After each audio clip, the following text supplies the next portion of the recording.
मार्च 2004। जम्मू कश्मीर के शोपियां जिले में बर्फ से ढकी पहाड़ियों के बीच जंगल के किनारे बना एक लकड़ी का छोटा सा घर पूरी तरह खामोशी में डूबा हुआ था। बाहर बर्फीली हवा चल रही थी। बाहर मिट्टी के चूल्हे पर कहवा बन रहा था। उसी चूल्हे के पास एक जवान लड़का खड़ा था, जिसके कंधे पर AK-47 लटकी हुई थी। लंबी दाढ़ी, कंधों तक आते बाल और बिल्कुल शांत चेहरा। उसका नाम था इफ्तिखार भट्ट। घर के अंदर चारपाई पर 2 आदमी बैठे थे। ये कोई आम लोग नहीं थे, बल्कि साउथ कश्मीर में आतंक का सबसे बड़ा नाम बन चुके हिजबुल मुजाहिदीन के 2 खूंखार कमांडर थे, अबू तुरारा और अबू सब्जार। दोनों आपस में धीमी आवाज में बात कर रहे थे, लेकिन उनकी नजर बार बार इफ्तिखार भट्ट की तरफ जा रही थी। इफ्तिखार की असामान्य शांति उन्हें बेचैन कर रही थी। सिर्फ 2 हफ्ते पहले ही इफ्तिखार उनके पास आया था और उसने बताया था कि 3 साल पहले इंडियन आर्मी ने उसके बड़े भाई को एक एनकाउंटर में मार दिया था। तभी से वो बदले की आग में जल रहा था और भारतीय सेना से बदला लेना चाहता था। इफ्तिखार ने आर्मी के काफिले पर हमले का इतना सटीक प्लान उनके सामने रखा था कि दोनों कमांडर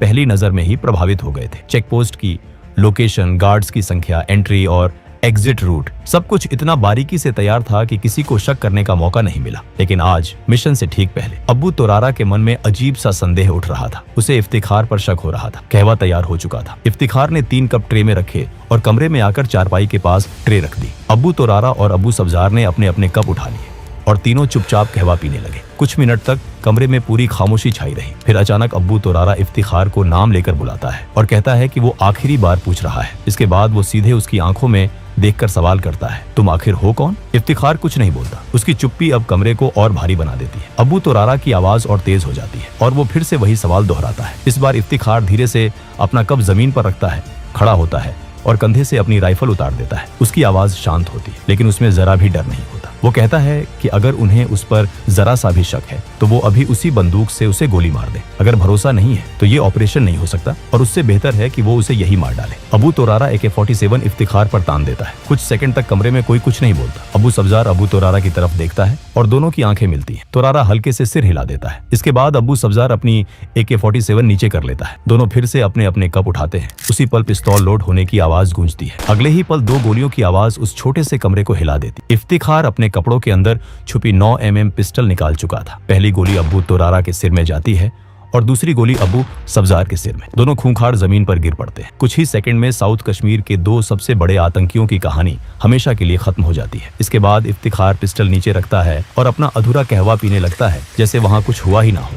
लेकिन दोस्तों, ये कोई आपसी झगड़ा नहीं था और ना ही किसी आतंकवादी संगठन के भीतर की गद्दारी। ये था इंडियन आर्मी का एक बेहद साहसी अंडरकवर ऑपरेशन। इफ्तिखार भट्ट असल में कोई आतंकी नहीं था, बल्कि 1 पैरा स्पेशल फोर्स का जाबाज कमांडो मेजर मोहित शर्मा था। यहीं से शुरू होती है एक ऐसी कहानी जो एक मिडिल क्लास परिवार से निकलकर देश के सबसे बड़े वीरों में शामिल होने तक जाती है। और आगे हम जानेंगे कि आखिर कौन थे मेजर मोहित शर्मा और कैसे उन्होंने अपने जुनून और हौसले से इतिहास रच दिया। 13 जनवरी 1978 को हरियाणा में जन्मे मोहित शर्मा के पिता राजेंद्र शर्मा पंजाब नेशनल बैंक में अधिकारी थे और मां सुशीला शर्मा दिल्ली जल बोर्ड में काम करती थी। घर का माहौल अनुशासन और पढ़ाई से भरा हुआ था। मोहित अपने बड़े भाई मधुर शर्मा के बेहद करीब थे। उम्र में सिर्फ 13 महीने का फर्क था, लेकिन सोच में दोनों बिल्कुल अलग थे। माता पिता चाहते थे कि दोनों बेटे इंजीनियर बने और एक सुरक्षित जिंदगी जिए, लेकिन मधुर शर्मा का सपना था एयर फोर्स में जाना। वो NDA की तैयारी करते हैं, लेकिन सिलेक्ट नहीं हो पाता। माता पिता की इच्छा के अनुसार मधुर इंजीनियरिंग में चले जाते हैं, लेकिन सेना का सपना घर के छोटे बेटे मोहित शर्मा के मन में बैठ जाता है। स्कूल के दिनों से ही मोहित शर्मा पढ़ाई में अच्छे थे, लेकिन उनके भीतर कुछ अलग था। 1995 में दिल्ली पब्लिक स्कूल गाजियाबाद से 12वीं पास करने के बाद परिवार के दबाव में उन्होंने महाराष्ट्र के श्री संत Gajanan Maharaj college of engineering में एडमिशन ले ली। बाहर से सब कुछ नॉर्मल लग रहा था, लेकिन हॉस्टल के उस कमरे में बैठा मोहित शर्मा हर दिन एक अलग ही जंग लड़ रहा था। जब बाकी छात्र इंजीनियरिंग की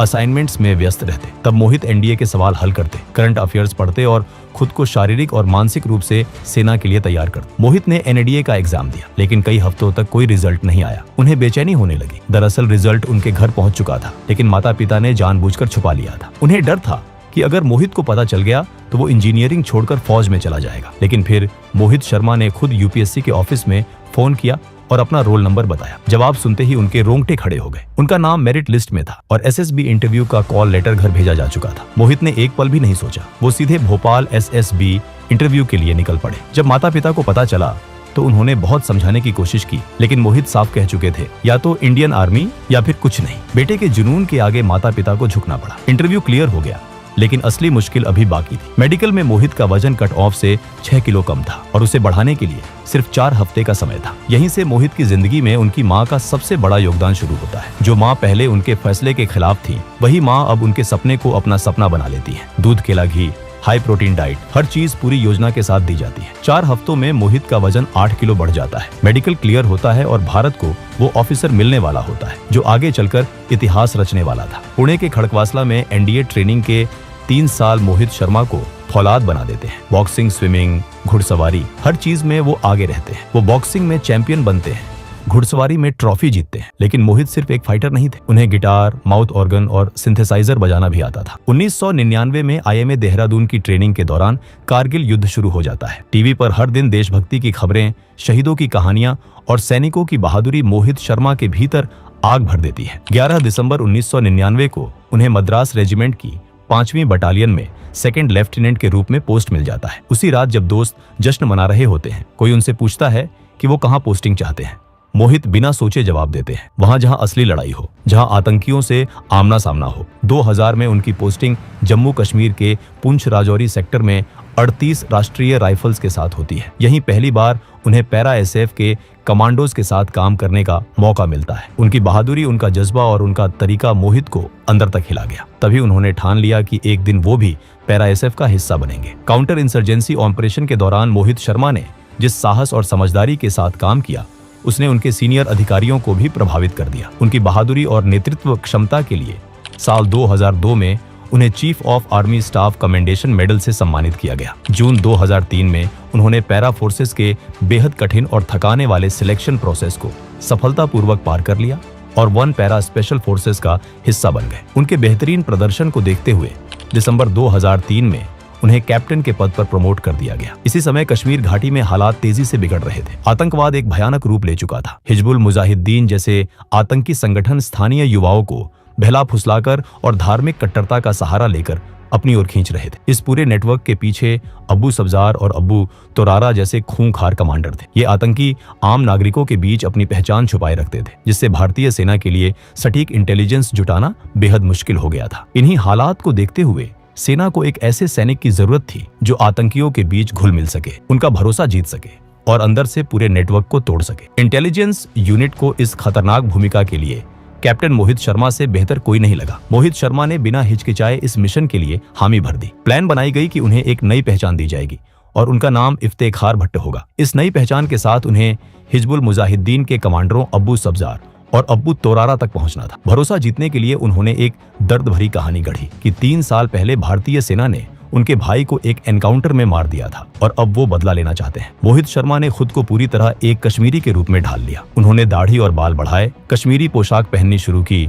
डोगरी और उर्दू सीखी, कुरान की आयतें याद की और नियमित रूप से मस्जिद जाने लगे। इफ्तेखार भट्ट बनकर वो कश्मीर की गलियों में घूमते, स्थानीय लोगों से बातचीत करते और अपने भाई की मौत का दर्द शेयर करते। करीब 2 महीने तक वो शोपियां और आसपास के गांवों में एक आम कश्मीरी की तरह रहे। धीरे धीरे वो हिजबुल के लोगों की नजर में आ गए। उन्हें लगा कि इफ्तेखार के अंदर भारतीय सेना के लिए जो नफरत है वो उनके मकसद के लिए बेहद उपयोगी हो सकती है। आखिरकार मार्च 2004 में इफ्तेखार भट्ट उर्फ कैप्टन मोहित शर्मा की मुलाकात अब्बू सब्जार और अब्बू तोरारा से करवाई गई। उन्होंने वही कहानी दोहराई और एक आर्मी चेक पोस्ट पर हमले का प्लान दिखाई, जिसमें पेट्रोल मूवमेंट और गुप्त पहाड़ी रास्तों के नक्शे भी शामिल थे। उनकी तैयारी और आत्मविश्वास ने आतंकियों को पूरी तरह यकीन दिला दिया। उन्हें लगा कि ये लड़का उनके लिए एक बड़ा हथियार बन सकता है। वो दोनों आतंकी मोहित शर्मा को अपने सबसे सुरक्षित ठिकाने पर ले जाते हैं। ये वही जगह थी जहां से बैठकर वो भारत के खिलाफ बड़ी साजिशें रचते थे। अगले 2 हफ्तों तक मोहित शर्मा उन्हीं आतंकियों के साथ रहते हैं। इस दौरान आतंकी उन्हें ट्रेनिंग देते हैं, हथियारों के इस्तेमाल के तरीके समझाते हैं और अपने मूवमेंट,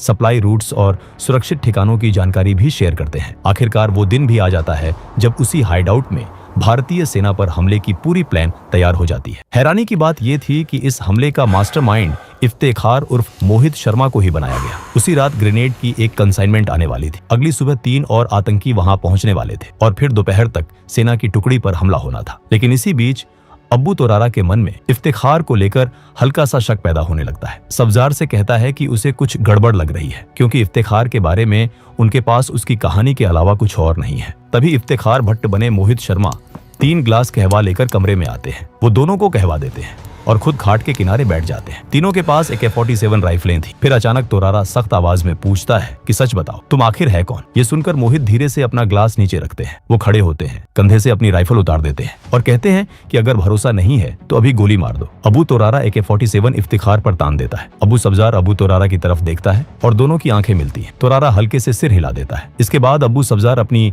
AK-47 नीचे कर लेता है, लेकिन मोहित समझ चुके थे कि अब एक पल की भी देरी जानलेवा हो सकती है। उसी क्षण वो अपने कपड़ों के अंदर छिपी 9mm पिस्तौल निकालते हैं और पलक झपकते ही दोनों आतंकियों को सिर में गोली मार देते हैं। इसके बाद मोहित शर्मा बैठ जाते हैं और बचा हुआ कहवा ऐसे पीते हैं जैसे वहां कुछ हुआ ही न हो। जिस मिशन के लिए उन्होंने महीनों मेहनत की थी वो सफल हो चुका था। उन्होंने न सिर्फ हिजबुल मुजाहिदीन के 2 सबसे बड़े कमांडरों को खत्म किया था, बल्कि उनकी अहम जानकारियां भी भारतीय सेना तक पहुंचा दी थी, जिससे संगठन की कमर टूट गई। अगली सुबह इफ्तिखार भट्ट फिर से मेजर मोहित शर्मा बन चुके थे। वो बेस कैंप लौटते हैं। 2004 में इसी अद्भुत साहस के लिए उन्हें सेना मेडल से सम्मानित किया गया। नवंबर 2004 में उनकी शादी ऋषिमा शर्मा से हुई। दिसंबर 2005 में उन्हें मेजर के पद पर प्रमोट किया गया और अक्टूबर 2008 में हालात बिगड़ने पर उन्हें फिर कश्मीर बुला लिया गया, जहां अगले कई महीनों तक वो बर्फीले पहाड़ों में आतंकियों की तलाश में जुटे रहे। 20 मार्च 2009 की शाम कुपवाड़ा में अपने बेस पर मौजूद मेजर मोहित शर्मा अपनी टीम के साथ अगले ऑपरेशन की तैयारी कर रहे थे। तभी सेक्टर कमांडर का एक अर्जेंट कॉल आया। उन्होंने बताया कि LOC पार करके कुछ ट्रेन आतंकी हापुड़ा के घने जंगलों में घुस चुके हैं। ये खबर सुनते ही मेजर मोहित शर्मा ने बिना एक पल गवाए अपनी टीम को तैयार होने का ऑर्डर दिया। अगली सुबह 21 मार्च को टीम उन जंगलों में दाखिल हुई। ये सिर्फ जंगल नहीं थे, बल्कि आतंकियों का गढ़। चारों तरफ बर्फ से ढके रास्ते, घनी झाड़ियां और बर्फीली हवाएं, हर कदम पर खतरा था। मेजर मोहित ने टीम को 3 टुकड़ियों में बांटा और बर्फ पर बने पैरों के निशानों का पीछा शुरू किया। कुछ ही दूरी पर पहुंचते ही आतंकियों ने अचानक फायरिंग शुरू कर दी। वो पहले से घात लगाए बैठे थे और जंगल से 3 दिशाओं से हमला कर रहे थे। उनके पास AK-47 राइफलें थीं और इलाके के सटीक नक्शे भी। स्थिति भांपते ही मेजर मोहित ने साथियों को कवर लेने और पीछे हटने का ऑर्डर दिया। जब एक हवलदार ने उनसे खुद कवर में आने को कहा तो मोहित ने साफ कहा, पहले तुम जाओ, मैं बाद में आऊंगा। मोहित खुले में रहकर आतंकियों पर फायरिंग करते रहे ताकि उनकी टीम सुरक्षित पोजीशन ले सके। इसी दौरान एक गोली उनके हाथ में लगी। उन्होंने तुरंत कपड़े से घाव बांधा और फिर से फायरिंग शुरू कर दी। थोड़ी देर बाद लांस नायक सुभाष MGL से फायरिंग कर रहे थे, तभी वो भी घायल हो गए। हालात को देखते हुए मेजर मोहित खुद आ गया है और MGL संभालकर आतंकियों पर ताबड़तोड़ फायर किया। 4 आतंकी वहीं ढेर हो गए। जब मेजर मोहित अपनी टीम की ओर लौट रहे थे, तभी एक और गोली उनके सीने के बाएं हिस्से में लगी, जहां बुलेट प्रूफ जैकेट का कवर नहीं था। खून बहने लगा, लेकिन उन्होंने साथियों से कहा, कुछ नहीं हुआ है, फायरिंग जारी रखो, हम स्पेशल फोर्स में इसी काम के लिए हैं। गंभीर रूप से घायल होने के बावजूद वो पेड़ का सहारा लेकर लगातार फायर करते रहे और अपने साथियों को दुश्मन की सीधी मार से बचाते रहे। ऊंचाई पर मौजूद तीसरी टुकड़ी भी फायरिंग में शामिल हो चुकी थी। मेजर मोहित रेडियो पर बार बार कहते रहे, फायरिंग रुकनी नहीं चाहिए। धीरे धीरे उनकी आवाज कमजोर पड़ती गई। ज्यादा खून बहने से शरीर जवाब देने लगा, लेकिन आंखें आखिरी दम तक खुली रही। बेस कैंप को जब संदेश मिला कि मेजर मोहित घायल हैं और हिल नहीं पा रहे, तो किसी को यकीन नहीं हुआ। घने जंगलों में लड़ते हुए मेजर मोहित शर्मा मात्र 31 साल की उम्र में वीरगति को प्राप्त हो चुके थे। ये ऑपरेशन 5 दिन तक चला। इस दौरान 8 भारतीय जवान शहीद हुए, लेकिन उनसे पहले 17 आतंकियों को मार गिराया गया। मेजर मोहित शर्मा आज हमारे बीच नहीं है, लेकिन उनकी कहानी हर जवान के भीतर जोश भरती है। उनके अद्भुत साहस और बलिदान के लिए उन्हें मरणोपरांत देश का सर्वोच्च वीरता पुरस्कार अशोक चक्र से सम्मानित किया गया। गाजियाबाद में उनके नाम पर मेट्रो स्टेशन, सड़क और भव्य प्रतिमा आज भी ये याद दिलाती है कि हम चैन की नींद इसलिए सो पाते हैं क्योंकि मेजर मोहित शर्मा जैसे वीर अपनी पूरी जिंदगी देश पर न्योछावर कर देते हैं। दोस्तों, अगर हमारा ये वीडियो पसंद आया हो तो वीडियो को एक लाइक जरूर करें और कमेंट कर बताएगा कि आपको अगला वीडियो किस टॉपिक पर चाहिए। जय हिंद।